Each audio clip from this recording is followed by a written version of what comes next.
Salut tout le monde, j'espère que vous allez bien. On va s'intéresser ici à des trous qu'il y a dans le mur. Donc c'est un meuble qu'on a décroché tout simplement, il y avait des petites vis. Et l'idée forcément c'est de reboucher les trous, de revenir à un résultat assez lisse et qui plus est qu'on pourra repeindre rapidement par après. Dans ce cas-ci, dans le cas de petits trous, on est sur un mur qui tire quand même assez bien vers le blanc.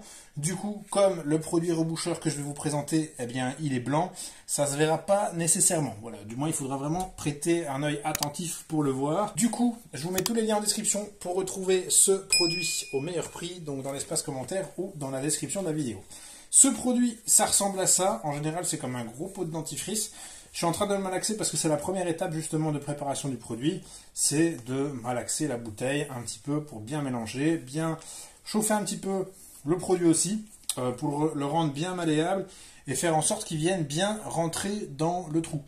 Ce trou, en fonction du produit que vous allez acheter, mais en général vous pouvez aller jusqu'à un trou de 1 cm de diamètre.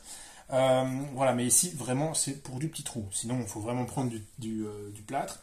Et l'intérêt de celui-ci, c'est que ça sèche extrêmement vite. Voilà donc, sans plus attendre, on va l'ouvrir. On va prendre une spatule, ça ce sera nécessaire. On va venir mettre, c'est une pâte blanche, comme vous voyez ici. On va venir mettre, oups, ça bouge un peu, j'espère que ça ne va pas tomber. Et on va venir combler le trou aussi simplement que ça. Donc l'idée c'est de remettre du reboucheur. Il faut tasser pour vraiment que ça rentre dans le trou. Évidemment, le trou, juste avant, il faut penser à l'aspirer, parce que du coup, il n'y aura plus de poussière dessus. Ce qui fait qu'évidemment, moins il y a de poussière, au plus ça va tenir. Voilà. Donc, on essaye de bien lisser, de ne pas trop en mettre à côté du trou. Vous voyez que c'est un travail qui peut être très rapide. Donc là, le trou est déjà presque bouché, mais comme je dis, c'est mieux d'en mettre trop et de tasser dans le trou, quitte à perdre un peu de matière.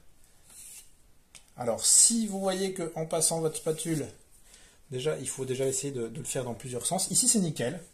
On voit que c'est bien lisse. D'ici quelques minutes, on pourrait éventuellement passer une spatule humide pour vraiment lisser un bon coup. Mais là, je dois dire qu'à ce niveau-là, c'est déjà parfait. Voilà, donc du rebouche-trou. Ici, c'est la marque Polyfila. Évidemment, marque bien connue, mais il existe un tas d'autres marques. Je crois qu'on doit être à 10-15 € pour un contenant de 330 grammes. Et avec ça, vous pouvez en faire des trous. Il n'y a pas de souci avec ça.